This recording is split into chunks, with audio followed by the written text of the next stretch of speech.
আয়নাঘর প্রত্যেকটা জেলায় জেলায় আছে, প্রত্যেকটা জেলায় জেলায় থানাগুলোর ভিতরে টর্চার সেল তৈরি করা হয়েছে। দর্শক, এই মুহূর্তে ডিবির যে কার্যালয় রয়েছে সেই কার্যালয়ে যে টর্চার সেল ছিল সেই টর্চার সেলে কিন্তু অভিযান চালাচ্ছে বাংলাদেশ সেনাবাহিনী। দেখতে পাচ্ছেন এখানে কিন্তু অসংখ্য মানুষ যারা গুম হয়েছিলেন, যাদেরকে আসলে গ্রেফতার করা হয়েছিল, আটক করা হয়েছিল, সেই সকল মানুষও কিন্তু দেখতে পাচ্ছি এখানে স্লোগান দিচ্ছে। তারা ডিবি অফিসের সামনে কিন্তু তারা বিক্ষোভ মিছিল করছে এবং ভেতরে কিন্তু সেনাবাহিনীর যে কর্মকর্তারা রয়েছেন তারা কিন্তু ভেতরে কিন্তু ডিবির যে টর্চার সেল রয়েছে সেই সেলগুলো থেকে চেক করছে, অভিযান চালাচ্ছে আসলে কেউ আছে কিনা বা কাউকে আসলে ওখানে রাখা হয়েছে কিনা। দেখতে পাচ্ছেন ডিবি অফিসের একেবারে সামনে থেকে সরাসরি দেখতে পাচ্ছেন এখানে কিন্তু এখন সেনাবাহিনীর দখলে, অর্থাৎ সেনাবাহিনীর কর্মকর্তারা কিন্তু এই ডিবি অফিসে রয়েছে এবং এর ভেতরে কিন্তু দেখতে পাচ্ছি ভেতরে কিন্তু যে কয়েকটি টর্চার সেল রয়েছে সেখানে কিন্তু অভিযান চালাচ্ছে।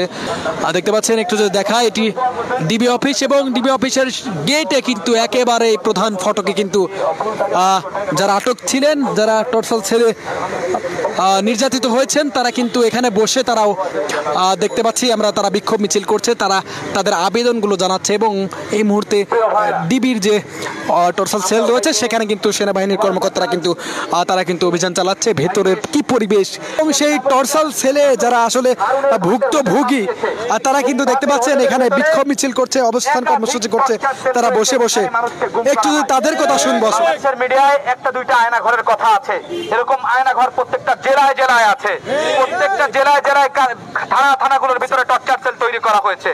আমরা জানি এই ভবনের দ্বিতীয় তলায় এবং সপ্তম তলায় দুর্গম বিভিন্ন প্রকোষ্ঠে, যেখানে মানুষ দাঁড়াতে পারে না, বসতে পারে না, শুতে পারে না, এমন ছোট ছোট কক্ষে, দুর্গম কক্ষে নিয়ে আমাদের সাধারণ নাগরিকদেরকে নির্যাতন করা হতো। আমরা এরকম বহু ভাইয়ের কথা জানি যাদেরকে ঘর থেকে রাতের অন্ধকারে তুলে নেওয়া হয়েছে এবং 1 বছর 1.5 বছর গুম থাকার পরে 1.5 বছর 2 বছর পরে তাকে মিডিয়ার সামনে আনা হয়েছে। সামনে কিছু হাবিজাবি বইপত্র দিয়ে, কিছু জিনিসপত্র দিয়ে বলা হয়েছে জঙ্গিবাদী, যেখানে জিহাদি উগ্রবাদী বই তার কাছে পাওয়া গেছে, সন্ত্রাসী কর্মকাণ্ডের সাথে জড়িত, আইএস, জিএমবি, এই আনসার আল ইসলাম, এই সমস্ত বানানো স্ক্রিপ্ট যেগুলোর মধ্যে শত ভুল। আমরা দেখে দেখে বুক টেপে হেসেছি, কেঁদেছি, কিন্তু মুখ খুলে কথা বলতে পারি নাই। আজকে সময় এসেছে স্বাধীন বাংলাদেশে মুখ খুলে কথা বলবার। আমরা বাংলাদেশের মালিক পক্ষ। এই যে ভবনের ভেতরে আমাদেরকে টর্চার করা হয়েছিল, এই ভবন আমাদের ট্যাক্সের টাকায় নির্মিত।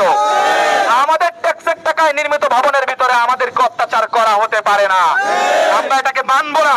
আমরা নতুন বাংলাদেশ পেয়েছি, বহু সংগ্রামের পরে, বহু রক্তের পরে এই নতুন বাংলাদেশ পেয়েছি। আমরা এখন জবাবদেহিতার সম্পর্কে যেতে চাই, আমরা জবাবদেহি করতে চাই।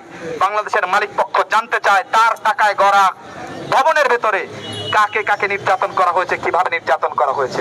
এবং আমি বলবো আমাদের ভাইরা ভিতরে গিয়েছেন, সেনাবাহিনীর অফিসার যিনি আছেন তিনি আমাদেরকে আশ্বস্ত করেছেন যে পুরা সেলের ভিতরে এখনো পর্যন্ত কেউ বন্দী আছে কিনা, কেউ এখনো পর্যন্ত ভিতরে আছে কিনা সেটা নিশ্চিত করবেন।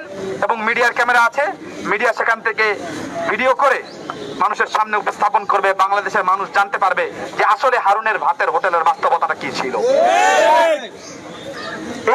দর্শক শুনছিলেন যারা আসলে ভুক্তভোগী তারা বলছেন যে রাতের অন্ধকারে তাদেরকে আটক করে এই ডিবির যে টর্চার সেল সেখানে নিয়ে আসা হতো এবং সেখানকার ভীতিকর পরিস্থিতি, কিন্তু সেই পরিস্থিতির কথা কিন্তু এখানে তার অবস্থান নিয়ে সেটি কিন্তু জানাচ্ছে। আর দেখছেন অসংখ্য মানুষ কিন্তু এই যারা ভুক্তভোগী আসলে ডিবি কার্যালয়ে আটক ছিলেন এবং সেই টর্চার সেল থেকে বের হয়ে এমন বিক্ষোভ তাদের দেখতে পাচ্ছি এবং এমন অবস্থান কর্মসূচি দেখতে পাচ্ছি। এবং এই মুহূর্তে কিন্তু ডিবির এই টর্চার সেলে কিন্তু অভিযান চালাচ্ছে সেনাবাহিনী।